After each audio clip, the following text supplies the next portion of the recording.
네, 좁쌀 케어라는 표현이 들어간 화장품 광고 보신 적 있으실 텐데요. 앞으로는 이 표현을 화장품 광고에 써선 안 된다. 이런 법원 판단이 나와 있습니다. 자세한 내용은 박주희 변호사와 짚어보겠습니다. 네, 안녕하십니까? 안녕하세요. 네, 우선 판결 소식을 먼저 짚어보겠습니다. 좁쌀 케어라는 표현을 쓴 화장품 광고 위법이다 이런 대법원 판결이 나왔거든요. 우선 법적으로 어떤 문제가 있는 겁니까? 네, 화장품법에는요, 의약품으로 오인될 수 있는 광고를 사용하지 못하도록 되어 있습니다. 네. 근데 이제 법원에 이번 사건 같은 경우 화장품 광고에 좁쌀 케어라는 말을 사용한 것은 여드름 같은 특정 질병을 치료할 수 있는 의약품이다라고 오인할 수 있는 광고라고 봤습니다.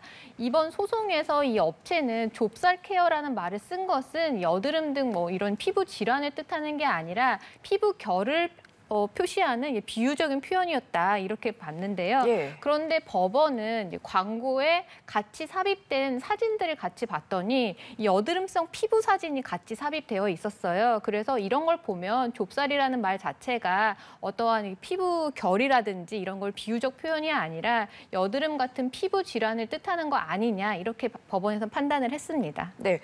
해당 회사는 이 판결에 불복을 하고 항소를 했는데 앞으로 어떤 결과가 나올 것으로 예상하십니까? 네, 이 소송은 잘 보면 크게 두 가지 쟁점이 있습니다. 예. 첫 번째는 방금 말씀드린 것처럼 화장품 광고에 좁쌀이라는 표현을 과연 쓸 수 있겠느냐 이런 거고, 두 번째는 설사 좁쌀이라는 표현이 화장품법에서 금지하고 있는 의약품을 오인할 수 있는 광고라고 하더라도 광고 금지 3개월이라는 게 과연 적절한 처분이었느냐, 과도한 거 아니냐라고 크게 두 가지 쟁점이었는데요. 예. 그런데 이제 법원의 이유를 보면 이 3개월이라는 광고 금지 처분이 과한 것이냐라는 이제 업체 측의 주장에 대해서 법원이 금지하는 거는 판매를 금지하는 게 아니라 광고만을 3개월 동안 금지를 하는 거기 때문에 과도한 처분이다라고는 볼 수 없다라고 판단을 했어요. 그래서 예. 이걸 보면 법원의 이유에 특별히 오류가 있지 않는 한 항소심에서도 같은 결과가 나오지 않을까 사실 조심스럽게 예상이 됩니다. 네, 알겠습니다.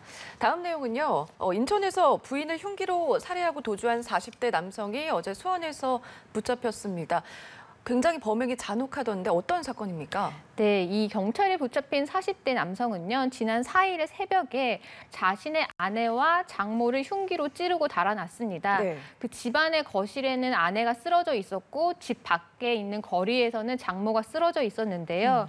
지금 아내는 사망을 했고 장모는 병원으로 옮겨졌지만 지금 중퇴 상태라고 합니다.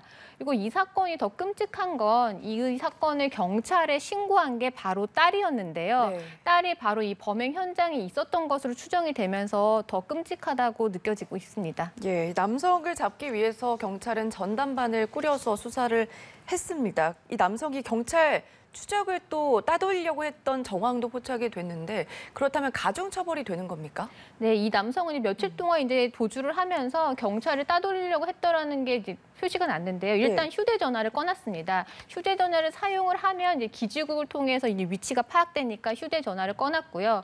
또 이 추적을 당하는 걸 피하기 위해서 카드라든지를 사용하지 않고 현금만 사용하고 대중교통을 이용해서 지금 도주를 했습니다. 그런데 이제 경찰은 CCTV 등을 이제 확보를 해서 동선을 추적해서 결국 이 남성을 잡았는데요. 말씀하신 것처럼 도주한 것만으로는 사실은 가중처벌이 되진 않고 다만 도주 우려가 있기 때문에 지금 구속영장이 청구된 것으로 알려져 있는데 구속 사유는 될 수 있을 것 같습니다. 근데 만약에 이 도주 자체로는 처벌이 가중이 되지 않는다 하더라도 이러한 반성하지 않는 태도를 계속 보인다라고 하면 이 부분은 가만히 될 수 있을 것으로 보입니다. 네, 경찰은 일단 이 살인과 존속살인 미수로 구속영장을 말씀해 주신 것처럼 신청한 상태고요. 그런데 이 남성이 징역형을 선고받은 전과가 있다면서요? 네, 이번 사건이 굉장히 끔찍한 사고잖아요. 네. 그러다 보니까 이제 여죄를 조사를 해봤더니 이 남성이 평소에도 굉장히 폭력적인 성향이 있었던 사람으로 알려졌습니다. 그래서 말씀하신 것처럼 예전에도 폭행 등 전과로 징역형을 선고받은 사례가 굉장히 많았기 때문에 지금 경찰은 이번에 구속영장이 청구된 살인죄나 존속, 살해, 미수 외에도 여죄가 있지 않을까 그래서 살펴보고 있습니다. 경찰은 혐의가 늘어날 경우에는 추가로 또 적용할 방침이다 이렇게 밝혔는데 이와 관련한 영장실질심사는 내일 열릴 예정입니다. 다음 내용도 짚어보면요. 지하철에서 여성들의 신체를 촬영하다가 걸린 이 공무원이 공무원 징계 불복을 해가지고 소송을 내는 일이 있었거든요. 이 소송을 짚어보기 전에 어떤 내용입니까? 네, 이 공무원은 그 지하철에서 특정 여성들을 상대로 사진 촬영을 했습니다. 네. 그래서 어떤 피해 여성이 신고를 하면서 밝혀졌는데요. 그 핸드폰에는 이제 이 남성이 그동안에 여성들이 촬영했던 내용들이 남겨 있었습니다. 그리고 경찰 조사에서도 본인도 촬영한 거에 대해서 시인을 했고요. 네. 그런데 이제 검찰에서는 이 무혐의 처분을 받았거든요. 네. 그래서 아마 왜 무혐의 처분을 받았는지 의아하신 분들이 꽤 있으실 거예요. 그런데 지금 말씀을 드리겠지만 이 징계 처분과 이 형사적으로 문제가 되는지 안 되는지는 사실 좀 별개이기 때문에 형사적으로는 사진 촬영을 했다고 하더라도 촬영한 대상이 그러니까 사진 촬영한 신체가 이 법적으로 문제되지 않는 부위라고 한다고 하면 무혐의가 나올 수가 있거든요. 네. 그래서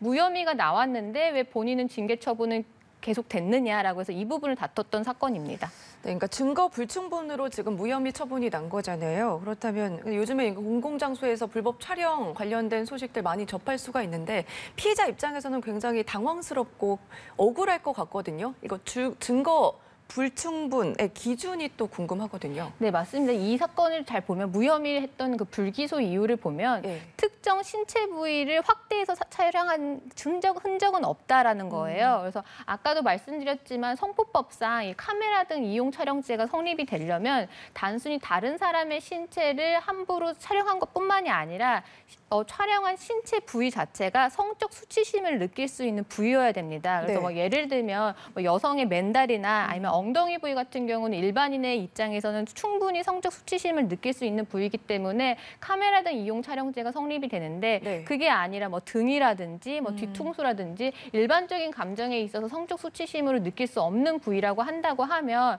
그게 허락 없이 동의 없이 촬영한 거라고 하더라도 카메라 등 이용 촬영죄는 성립하지 않거든요. 그래서 이 부분이 입증이 되지 않아서 이 무혐의 처분을 받은 것으로 생각이 됩니다. 네, 다 지웠기 때문에 또 확인할 수가 없었던 거죠.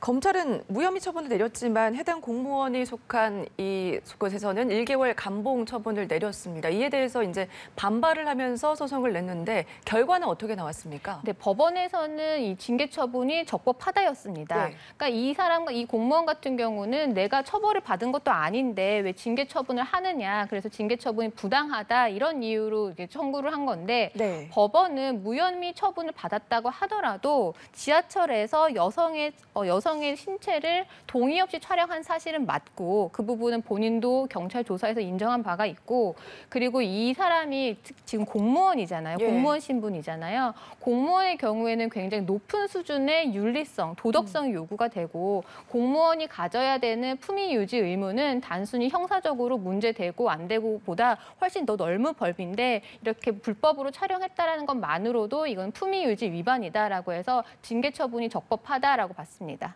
네. 그런데 지금 공분을 또 사고 있는 게 이 남성이 또 재판 과정에서 황당한 변명을 해서 이게 또 문제가 되고 있는 거잖아요. 어떤 거예요? 네, 첫 번째는 이 공무원이 뭐라고 주장을 했냐면 네. CCTV가 지하철 안에는 다 설치가 되어 있는데 이렇게 CCTV가 설치되어 있는 지하철에 탔다라는 거는 촬영에 동의한 건 아니냐. 그러니 내가 촬영한 게 불법 촬영은 아니다라는 이런 황당한 주장을 했고요.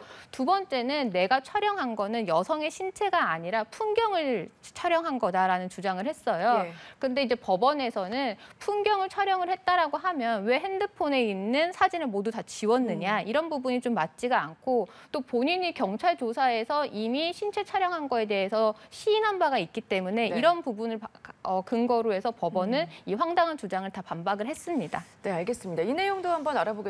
최근에 이른바 유흥 탐정이 다시 성행하고 있거든요. 유흥업소 출입을 확인해주는 곳이라고 하는데 4년 전에도 이게 화제가 됐더라고요. 네, 맞습니다. 4년 전에 유흥탐정이라는 사이트가 만들어져서 운영이 되다가 없어졌다가 최근에 다시 등장을 했는데요. 네. 이제는 사이트를 운영을 하는 게 아니라 텔레그램이라든지 아니면 오픈 채팅방으로서 특정 번호에 대해서 그 유흥업소 출입 기록을 알려달라고 하면 그걸 알아서 이제 회신해 주는 건데요. 10만 원을 입금을 하면 특정 번호가 이 유흥업소를 출입한 기록이 있는지 없는지 10분 안에 알려주고 또 반대로 30만 원을 입금을 하면 이런 기록을 삭제해주겠다 이런 식으로 광고를 하고 있는데 실제로 그런 기록들을 어떻게 파악을 했으며 그리고 그 기록들이 과연 정확한지는 사실 알 수는 없습니다. 네, 유흥 탐정이 정보를 수집하는 방법에서 법적인 또 문제가 있을 것 같거든요. 어떤가요? 네, 맞습니다. 아까 말씀드린 것처럼 2018년에 이미 네. 유흥탐정이라는 사이트가 만들어졌다가 없어진 이유가 이 운영자들이 다 처벌을 받았습니다. 많이들 알고 계시겠지만 누군가의 이런 출입 기록이라는 거는 엄연히 개인정보거든요. 이제 개인정보의 주체의 동의를 받지 않고 이런 부분을 수집을 하고 다른 사람한테 제공을 한다. 이런 부분은 엄연히 개인정보보호법 위반이고 만약에 이런 유흥탐정을 운영하는 사람들이 이런 성매매 업소가 관리하고 있는 데이터베이스에 불법으로 해킹을 했다라고 했을 때는 이거는 정보통신망법 위반입니다. 그래서 2018년에도 이런 사이트를 운영했던 사람들이 정보통신망법으로 처벌을 받은 사례가 있습니다. 네, 최근에 또 검색 동향을 분석한 결과를 보면은 유흥탐정 검색량이 평소에 3배에서 5배 이상 증가한 것으로 나타났거든요. 근데 이에 대해서 지금 배우자나 애인, 출입 사실을 알려달라고 의뢰를 한 거잖아요. 그 의뢰를 하는 것도 법적으로 문제가 있는 건지도 궁금하거든요. 네, 아까 방금 말씀드린 것처럼 이런 특정인의 이런 유흥업소 출입 사실은 개인정보거든요. 개인정보고 더더욱 더 세심하게 말하면 민감정보인데요. 이렇게 이런 정보를 알아서 알려주는 사람도 개인정보보호법 위반이지만 이렇게 부정한 방법으로 영리나 부정한 목적으로 이런 정보를 취득한 것을 제공하는 사람 아니면 이걸 교사하는 사람 역시 처벌 대상입니다. 그래서 의뢰하는 분들 그리고 이런 의뢰를 해서 이런 정보를 제공받는 분도 역시 개인정보보호법상 처벌 대상입니다. 네, 이게 개인정보에 지금 맞지 않는다 이렇게 말씀을 해주셨는데 이들 정보가 또 신뢰성이 떨어져서 애꿎은 피해자들만 더 양상하는 결과가 나올 수 있다 그런 우려도 나오고 있더라고요. 실제로 그런 결과가 있나요? 네, 맞습니다. 이들이 이제 광고하는 거는 이런 유흥업소가 운영하는 데이터베이스에 본인들이 접속을 해서 정보를 가져온다라고 주장을 하고 있는데 사실 그 말이 사실인지는 알 수도 없고요. 그리고 그 정보가 정확한지도 알 수가 없는데 실제로 이런 성매매 업소의 데이터베이스에 본인 정보가 남아 있었는데 이 약혼자가 그게 사실인 줄 알고 본인이 이런 업소에 출입했다라는 사실 이유로 파혼을 요구를 했다. 네. 그래서 너무 억울해서 지금 이런 유흥탐정들을 경찰에 고소했다라는 사례가 올라오기도 했습니다. 네, 유흥탐정에 대해서 이제 4년 전에도 문제가 있었고 이거에 대해서 지금 입장하는 바로는 어떤 회사원은 이제 말씀해 주신 것처럼 유흥업소에 출입해서 사회적 낙인으로 찍히는 게 문제가 될 수도 있다. 어떤 여성은 또 본인이 떳떳하면 그만 아니냐 이런 입장도 있었고요. 중론도 있었거든요. 애초에 불법인 사이트인지라 정부에서 신속히 차단해서 사회적인 그런 갈등을 막아야 된다 이런 내용도 있었는데 변호사님이 보시기에는 어떤 거를 조금 해야 될 거라고 생각하시는지요? 사실 이렇게 유흥탐정을 통해서 어떤 특정인의 성매매 업소 출입 기록을 확인한다라는 것도 예. 의도라든지 아니면 목적은 충분히 이해는 되지만 이거는 법적으로 엄연히 금지된 행위거든요. 예. 달리 말하면 지금 사적 구제를 하고 있는 건데 이거는 법에서 허용되지 않는 범위이기 때문에 이런 부분을 허용을 한다라고 하면 또 다른 사적 구제들이 지금 일어날 수가 있기 때문에 법으로 허용되지 않는 거는 맞고 근데 다만 이제 이 부분에 대해서 찬성하는 사람들, 성매매 업소가 불법인데 이걸 드나드는 사람들이 잘못 아니냐라는 부분이 있어서 네. 그 업소를 단속하는 거는 별개로 하더라도 이러한 불법인 개인정보를 침해하는 이런 행위가 성행하는 건 또 방지를 해야 될 거라고 생각을 합니다. 네, 알겠습니다. 오늘 박주희 변호사와 자세한 내용들 짚어봤습니다. 고맙습니다.